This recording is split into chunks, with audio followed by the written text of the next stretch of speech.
ሰላም የኔ ውድ እህቶች የቢዩቲ ዊዝ ሂዊ ቤተሰቦች እንኳን ደህና መጣችሁ። ዛሬ የፊት ጸጉራችሁ እየሸሸና እየሳሳ እየተነቃቀለ ላስቸገራችሁ ፍቱን መፍትሄ የሆነውን የቀይ ሽንኩርት ውሃ ይዤላችሁ መጥቻለሁ። የቀይ ሽንኩርት ውሃ በህንድ ባህላዊ ሕክምና ጥበብ አዩርቬዳ ውስጥ ሽንኩርትን ለጸጉር እድገት እንደ ትልቅ መድኃኒት ነው የሚቆጠረው። የህንድ ሴቶች ረጅም ጸጉርና ወፍራም የሚያንጸባረቅ ጸጉር እንዲኖራቸው የሚያደርገው ነገሮች አንዱ የሽንኩርት ውሃን በሳምንት አንድ ጊዜ መቀባታቸው ነው። አሁን ላይ ደግሞ በመላው ዓለም በጣም ተወዳጅ ሆኗል። ሂዊ ሽታውስ እያላችሁ ነው አይደል? ለሱ መፍትሄ ይዤ ነው የመጣሁት። እሱም ቡና ነው። ቡና ዝም ብሎ ሽታ ማጥፊያ ብቻ አይደለም። ለጸጉር ያለውን ጥቅም ብንዘረዝረው ራሱ አንድ ቪዲዮ ሊወጣው የሚችል ድንቅ ነገር ነው። በእነዚህ ድንቅ ውህድ አዘገጃጀት በዚህ ቪዲዮ ላይ ሰርቼላችኋለሁ። የኔ ውድ እህቶች እስከ መጨረሻው ተከታተሉኝ። እናም ላይክ እና ሰብስክራይብ በማድረግ ቤተሰብ ሁኚ። ወደ ተአምረኛው ውህድ እንሂድ። ሽንኩርት በውስጡ ተአምራዊ ጸጉር እድገትን የሚፈጥሩ የጸጉር መሸሽንና መነቃቀልን የሚከላከል እጅግ በጣም ጠቃሚ 4 ነገሮች አሉት። አንደኛ ሰልፈር። ይህ በሽንኩርት ውስጥ የሚገኘው ትልቁና ዋናው ንጥረ ነገር ነው። ጸጉራችን የተሰራው ኬራቲን በተባለ የፕሮቲን አይነት ሲሆን ይህ ፕሮቲን ደግሞ በውስጡ ከፍተኛ የሰልፈር መጠን ይፈልጋል። የጸጉር ስሮች በቂ ሰልፈር ሲያገኙ ጸጉር እንዳይበጣጠስና እንዳይነቃቀል ያደርጋሉ። አዲስ ጸጉርን በፍጥነት እንዲበቅል ያደርጋል።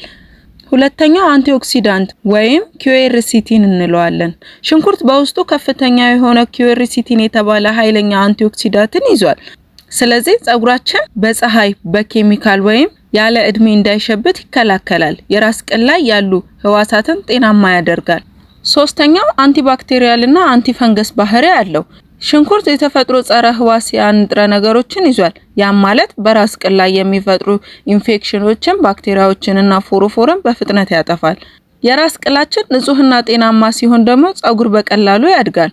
አራተኛ ካታሊዝ የተባለ ኤንዛይም በሽንኩርት ውስጥ በብዛት ይገኛል። ስለዚህ ጸጉርን ያለ ጊዜ ከመጣ ሽበትና የተፈጥሮ የመጣ ከለርን ጠብቆ ለማቆየት ይረዳል። የሽንኩርት ውሃን የምንቀባው የራስ ቅላችንን ወይም ጭንቅላታችንን ብቻ ነው። የጸጉራችንን ጫፍ መቀባት ምንም ጥቅም የለውም፣ እንደውም ሊጎዳው ይችላል።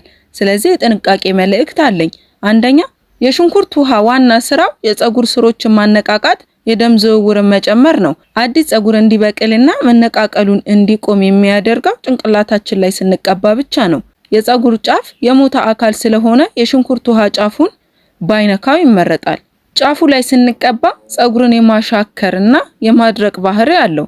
በጣም ለተጎዳ ጸጉር ደግሞ የጸጉር ጫፍ ቀጥኖና ተሰባብሮ የሚገኝበት ቦታ ነው። የሽንኩርት ውሃን ጫፉ ላይ መቀባት ጸጉሩ ይባስ እንዲደርቅ፣ እንዲሻክር፣ እንዲሰባበር ያደርገዋል። ስለዚህ ስትጠቀሚው በደንብ በጥንቃቄ ከተጠቀምሽ ለጸጉርሽ በጣም ለውጥ አምጪ የሆነ ውህድ ነው። ወደ ውህዱ ስንገባ የሽንኩርት ውሃ ውስጥ ቡናን መጨመር የሽንኩርቱን ሽታ ሙሉ በሙሉ ለማጥፋት እጅግ በጣም አስተማማኝ መንገድ ነው። ቡና በውስጡ የራሱ የሆነ ጠንካራና ደስ የሚል መዓዛ ስላለው የሽንኩርቱን ኃይለኛ ትንፋሽ ያፍነዋል። ቡና ለጸጉራችን ያሉት ዋና ጥቅሞች እነዚህ ናቸው። አንደኛ የጸጉር መነቃቀልን በከፍተኛ ሁኔታ ይቀንሳል። ወንዶችም ሆነ ሴቶች ላይ ለጸጉር መነቃቀልና መሳሳት ዋነኛው ምክንያት ዲኤችቲ የተባለው ሆርሞን ነው። በቡና ውስጥ ያለው ካይፈን ይህንን ጸጉር የሚያሳይ ሆርሞን በቀጥታ የመከላከልና የማገድ አቅም አለው።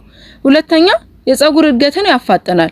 ካይፈን ጭንቅላታችን ላይ በምንቀባበት ጊዜ የደም ዝውውርን በከፍተኛ ሁኔታ ያነቃቃል። የደም ዝውውር ሲጨምር ደግሞ ለጸጉር ስሮች በቂ ኦክሲጅንና ምግብ ስለሚደርሳቸው ጸጉርን በፍጥነት እና በጤናማ ሁኔታ እንዲያድግ ያደርገዋል። ሶስተኛ ለጸጉር የተፈጥሮ ጥቁረትና አንጸባራቂነትን ይሰጣል። ቡና በውስጡ ባለው ተፈጥሯዊ ከለር ምክንያት የጸጉር ቀለም እንዲያምርና እንዲጠቁር ያደርገዋል።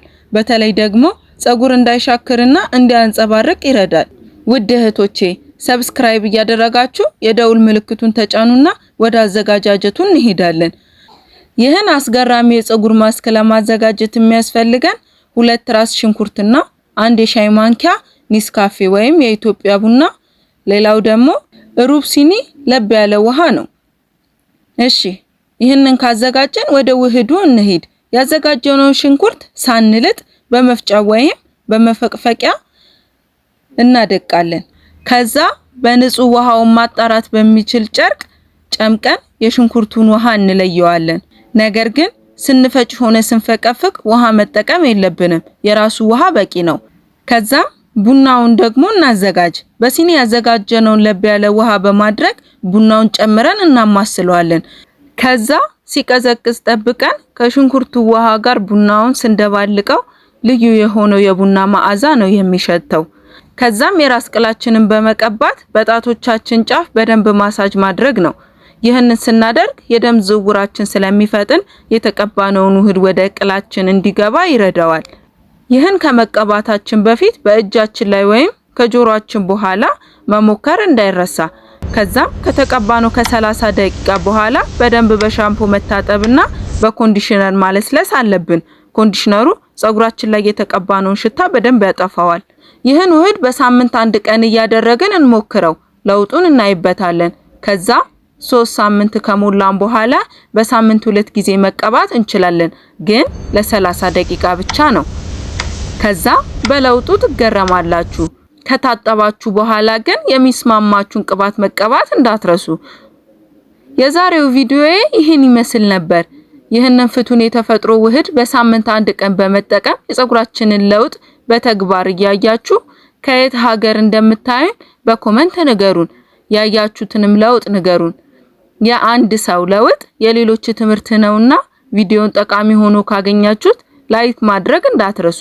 ለቀጣይ ተመሳሳይ የጸጉር እንክብካቤ ቪዲዮዎች ደግሞ ቻናሉን ሰብስክራይብ በማድረግ ቤተሰብ ይሁኑ።